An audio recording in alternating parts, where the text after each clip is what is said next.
J-E-L-L-O. The Jello Program, starring Jack Benny with Johnny Green and his orchestra. The orchestra opens the program with It's No Fun.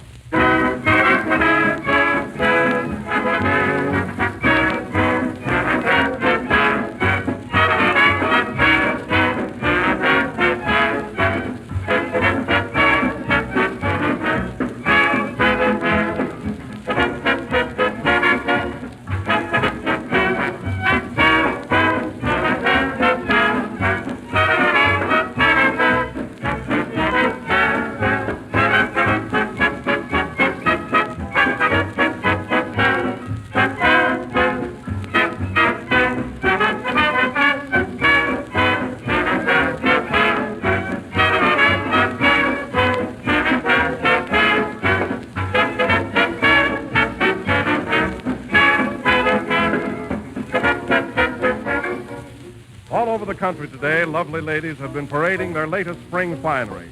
It's one of the highlights of Easter, this display of new fashions, this brilliant array of colors.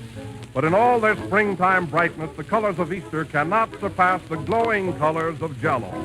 However, Jello is much more than just a gay, good-looking dessert. It's a downright delicious one as well. It was always delightful, but nowadays Jello tastes twice as good as ever before. That real fruit flavor is put there by a modern secret process and sealed right in so that it can't get out. That's why every one of Jello's 6 grand flavors has the keen, refreshing goodness of fresh, ripe fruit. No other gelatin dessert can equal Jello's extra-rich fruit flavor. So accept no substitutes. Always ask for Jello by name. Always insist on the one and only genuine Jello.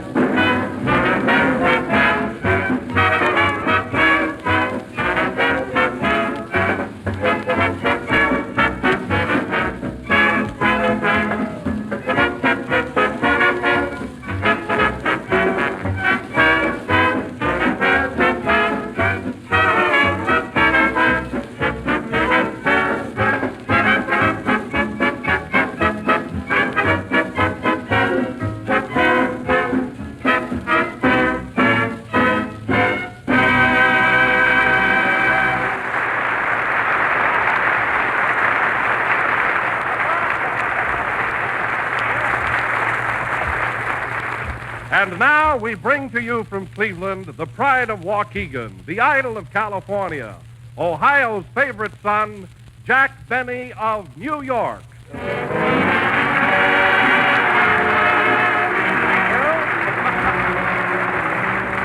you.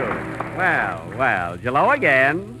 This is Jack Benny coming to you from all over the country. Listen, Don, as long as we're here in Cleveland, why did you let on that I come from New York? Well, don't you?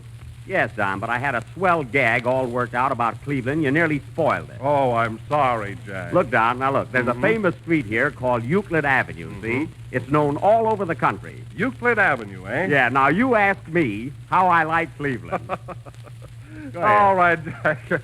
How do you like Cleveland? Well, Don, I love my wife, but oh, Euclid. Oh, boy. Wow. Boy, am I hot tonight? Yes, sir. Are you killing you? Well, anyway, folks, we're here in Cleveland and having a great time. Oh, by the way, Jack, how are you doing at Low State Theater this week? How am I doing? Why, Don, haven't you read the reviews, the notices? They're terrific. Look, I just happen to have this write-up. I usually throw them away, you know. Where is it? Right here, pinned to my pocket. Well, let's see it. Oh, it's nothing much, Don. The usual stuff. You know. Here, read it. Oh, yes. This week, Low State Theater offers the outstanding show of the season. On the screen, Myrna Loy gives a magnificent performance in that sparkling romantic film, Petticoat Fever. Read on, Don. Read on. However, for sophisticated comedy, debonair personality, and gay That's nonchalance, Don. gay nonchalance, we also have that smooth, suave comedian, Robert Montgomery. Read on, Don. Read on. The stage show this week includes the Yazid Arabs, the Stuart Morgan dancers, and a man with a violin. That's me. That's me. Congratulations, Jack. Oh, Don, it's the same everywhere I go. It means nothing, really. Hello, Jack. Oh, hello, Mary. I was just showing Don the write-up I got in the paper. Can I have it, Jack? I want to give it to my father. Why? He's got a hole in his shoe. Oh, yeah? Well, my shoes come first. Say, Barry, you should read that write-up. Well, what's so funny about it? It's a knockout. Yeah? Oh, yeah? You leave Jack alone. He's got more talent in his little finger than you'll ever have. I don't believe it. Neither do I, but that's what he told me. That a girl, Mary. Shut up. Oh. It's a nice way to talk on Easter Sunday. But you look swell, Mary. Is that a new spring outfit? Uh-huh. Do you like it? I sure do. Who gave it to you? You did. I did. Say, that was darn sweet of me. Did I give you anything else? I haven't decided yet. Oh. Well, if I do, let me know, won't you? Oh, sure. Hello, Jack. Here I am, large as life and twice as tempting. Well, hello, Kenny. Say, where's your Easter outfit? Oh, I'm wearing it. You look the same to me. Mary, do you notice any change in Kenny? Sure, he had his hat blocked. Oh, yes. Now I notice it. Look, Mary, he's got a flower in his buttonhole, too. Get it? Is that what it is? Yeah, is it funny looking? What is it, Kenny, a violet or a carnation? Oh, I don't know. It fell off a lady's hat. Well, anyway, Kenny, you look fine. You're some dresser. Oh, thanks, Jack. You know, you wear swell clothes yourself. Oh, I don't know. Of course, I do pride myself on the way I take care of my suits, you know. That suit looks like you forgot to take it off the hanger. Yeah, you nearly killed that joke, too. Oh, well, anyway, folks, it's Easter, and I want to tell you it's nice to see people out in their new spring finery, new hats, new dresses, new suits. And don't forget Jello's new extra-rich fresh fruit flavor. Remember, it tastes twice as good as ever before. Well, that's a nice Easter greeting. Yeah. Say, Jack, that reminds me. I wrote a poem about Easter. Mary, will you stop writing those poems? That's the only trouble with this program. Well, just listen to this one. All right, all right. Easter's here but once a year, even as you and I. A rag, a bone, and a hank of hair. A laugh, a tear, a sigh. Well, Easter bonnets soon appear in the rain or fall. playtime. And after that, we put them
So the man worthwhile is the one who can smile on a happy Easter day. Hey, hey.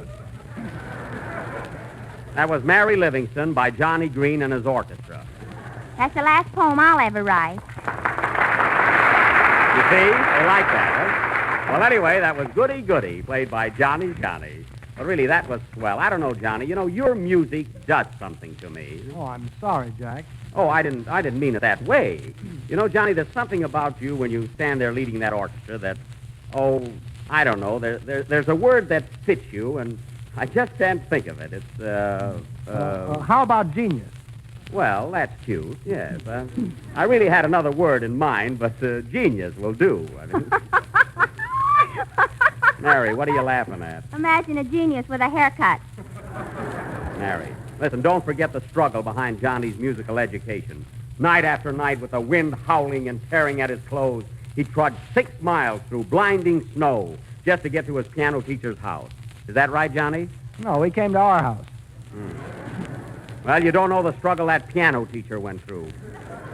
After each lesson, fighting every inch of his way back through 6 miles of blizzard and snow, didn't he, Johnny? No. Well, anyway, Johnny, you deserve your success. Oh, thanks, Jack. You're white. It's all right, Johnny. You're green. I'm Livingston, monkey with ass. Well, that finishes this routine. Say, Johnny, how do you like Cleveland? Are you having any fun here? Oh, sure, Jack. I have lots of friends in town and relatives, too. Oh. Yeah, by the way, where are you stopping? Stopping? Oh, I got a little room at the Statler. It's nothing pretentious, but it's comfortable, you know. After all, I just sleep there. Where are you living, Johnny? Oh, I'm there, too. Of course, I've got quite a large room. Well, you've got quite a large orchestra.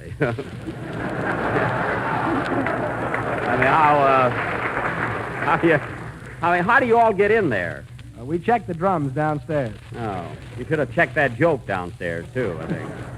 Say, Jack, Yeah? I have some relatives here who are great friends of yours, and I'd like you to meet them right after the broadcast. Do you mind? Oh, of course not, Johnny. I'll be glad to. Are they distant relatives? No, they're right outside. You could have checked that one, too. Yes. And now, ladies and gentlemen, that tonight we are going to offer you a real treat. You remember in the past we gave you the best plays that money could pass by. We gave you Noel Coward, George Bernard Shaw, and we have also given you the works of Shakespeare. Well, maybe not Shakespeare, but we have given you the works. And this evening, ladies and gentlemen, we are going to present Eugene O'Neill's stage and screen triumph, Our Wilderness, with a cast that needs no introduction. I, Jack Lionel Bennymore, will play the part of the father. Miss Mary Livingston, who used to live near Catherine Cornell, will play the part of the mother, while Kenny Baker, who was once hit by Clark Gable's car, will play the part of the son. Don, do you like the part of the uncle played by Wallace Beery? Yes, and I like strawberry, raspberry, cherry, orange, lemon, and lime. Just for that, you can't be in it.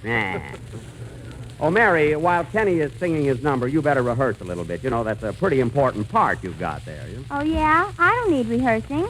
I was in a stock company for the past 3 months at the Princess Theater in New York. Mary, the Princess Theater has been closed for 2 years. Oh, no wonder I didn't get any applause. Well, anyway, folks, tonight we are presenting Our Wilderness. The scene is the home of the Bennies, the time right after Kenny Baker's song. Oh, by the way, Kenny, do you think you can play the part of... I don't know, but I'll try. Sing, Kenny.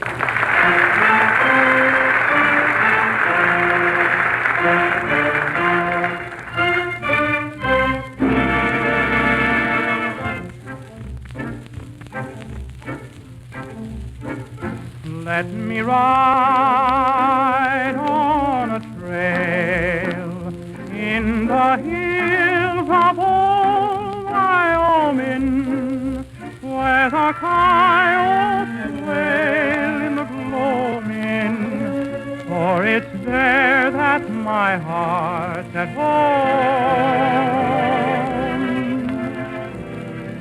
In the night, let me rest with a blue sky for my ceiling, till the wind's lullaby comes stealing from the hills where my heart's at home. Wake with a song, wake with the sun, saddles to mend, cattle to tend, plenty to be done.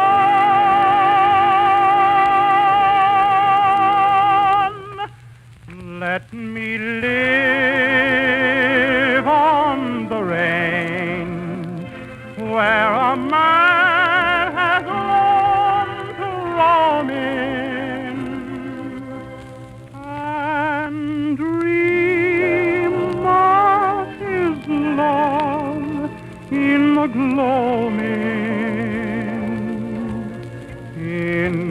the hills of old Wyoming. Let me ride on a trail in the hills of old Wyoming till the wind's lullaby comes stealing from the hills where my heart at home. In the hills,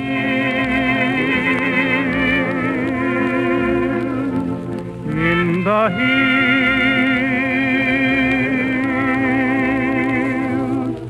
in the hills.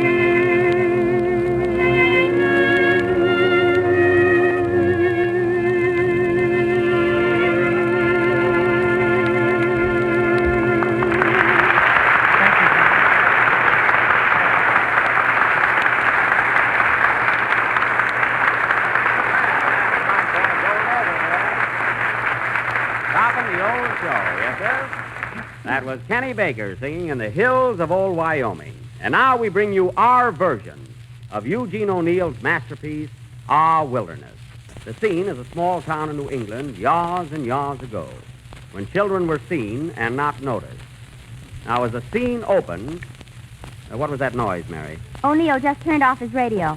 Oh, well. Curtain. Music, John.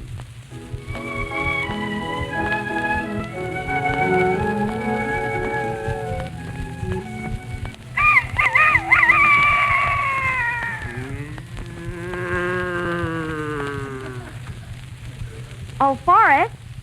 Forrest, Yes, Teresa. where's our son Wilderness? He ain't home yet. Here it is, 8:27, and that boy of ours is still gallivanting around. Well, don't worry. He's a good boy and smart, too. He got the biggest marks in his school and stood at the head of his class. Well, where he got the marks, he had to stand.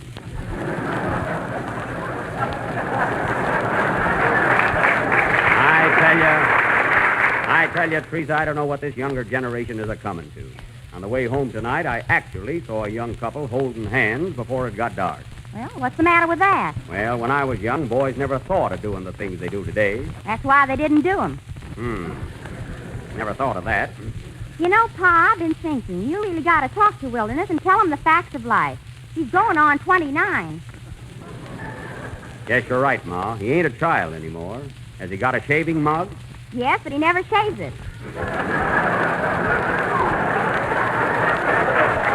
You know, I have a suspicion he's a-raising a beard.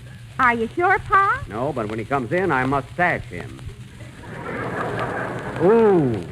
That hurt me, too. Yeah. But that boy's at the age now where he must be protected. Yes, Pa, and it's up to you to talk to him. Gosh, Ma, I don't know what to tell him. Why don't you ask the voice of experience? No, not tonight, Teresa. I feel kind of drowsy. Drowsy? Yes. My mistake. Come in. It's Uncle Ferncliff. Hey, give me a glass of water, please. Well, what's the matter, Uncle? Make it 2 glasses. Why, what's wrong? First, I got something to tell you. I got bad news for you. You don't mean you come to live with us? It's worse than that. Do you know that Simpson girl who wears high heels and smokes cigarettes? You mean Annabelle Simpson? That's the bimbo. How do you know she smoked a cigarette? There was lipstick on it when I picked it up. What, lipstick, too? And that's not all, Forrest. Would you believe it? Your son has been writing her letter. He has? Surprised, eh? I just found the love letter. Look at that fancy stationery. I feel that material. Not bad. And you say my son wrote this letter? Yes, indeed. Here it is. It says, Dear Annabelle. Wait. I can tell from the beginning of that letter this ain't going to be fit for a woman's ears. You want to leave the room, Teresa? Give me that letter and you leave the room. Carry on, Ferncliff. I got to know what's in it. Dear Annabelle, roses are red, violets are blue, sugar is sweet, and so are you. Yours truly, Lilda Nuts. My son wrote that? I can't believe it. Well, here it is in black and blue. Well, then I reckon it's true. I wouldn't have minded so much except for those last 4 words. and so are you. That's a going too far. Now, don't be too hard on the boy, Forrest. Maybe he wasn't himself when he wrote it. He must have been. Every word is misspelled. That's exactly my conclusion. Here he comes now. Forrest, you must talk to him. Oh, Father. Oh, Mother.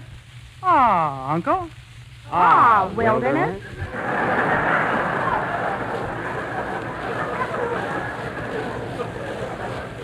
Young man, do you realize what time it is? 9:13. Exactly. You had your mother all upset coming in at this hour. She was a-walking up and down in her bare feet with tears in her eyes. And why? There were tacks on the floor. Yes, son, we were all worried. Where were you tonight? Playing jacks. Oh, gambling, eh? At Annabelle Simpson's? Yeah. You better be careful, my boy. I knew many girls when I was a young man. Ah, but your mother was different. Sure, I was different. I said yes.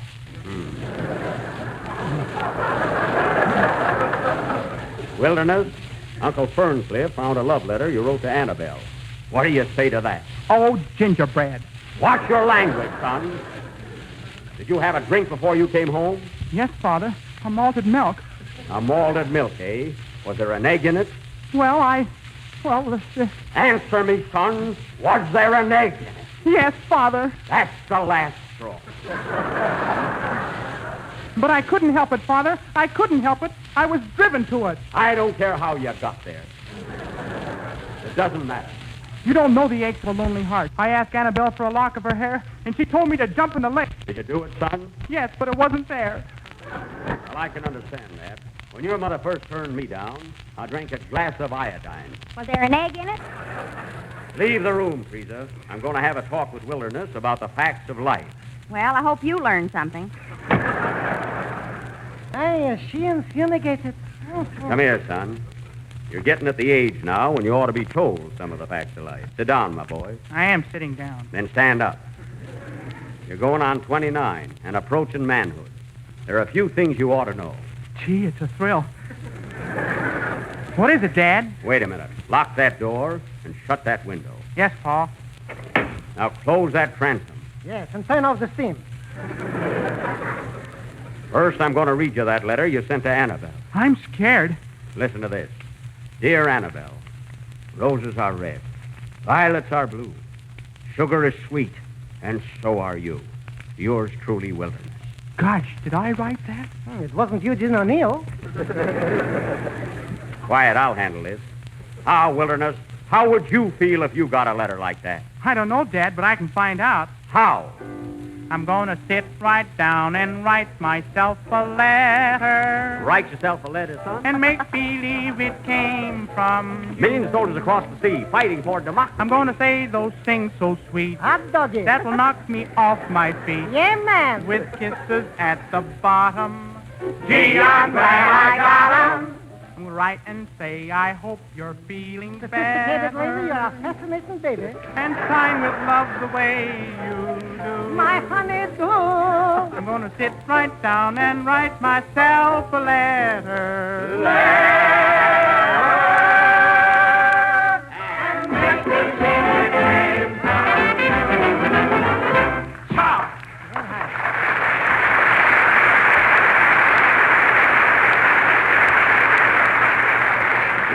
Now, son, and now I'm going to tell you the facts of life. Well, tell him already. He's getting older.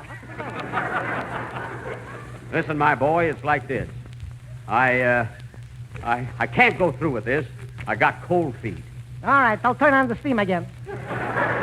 You better tell him, Ferncliff. All right, I'll do the honors. Wildernuts, my lady boy. There's only one way to win a woman, quote. Always give them the cold shoulder, unquote. You see? Quote, never show them that you love them, unquote. Are you listening? Quote. Stop. Your uncle is wrong, my boy. There's only one way to win a woman. Show her that you admire her, cherish her, go to see her, and make love to her. Stop it. I can't listen to such a tamaraj there. You're wrong. I'm right. You're wrong. I'm right. You're wrong, and I'm leaving. Pay no attention to your uncle, son. You listen to me. Tell me more, Father. A woman needs love, affection, and correction. I may be wrong about Annabelle, but if she's the girl of your dreams, Go to her, my son. Go to her. But I fear it's too late, Father. She can't see me from a hole in the wall. Well, there is a resemblance.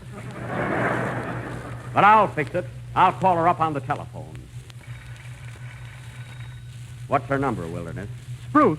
Tree, tree, tree. Did you hear that, operator? Well, get it. Don't worry, son. I'll fix everything, and I'll show you that I'm right. I'm always right. All a woman needs is love and affection. Hello? Hello, is this Annabelle Simpson's house? Hello, Francis. What, you? Who else? I can't understand this. What have you got to say for yourself? Only one thing. You were right. Play, Johnny.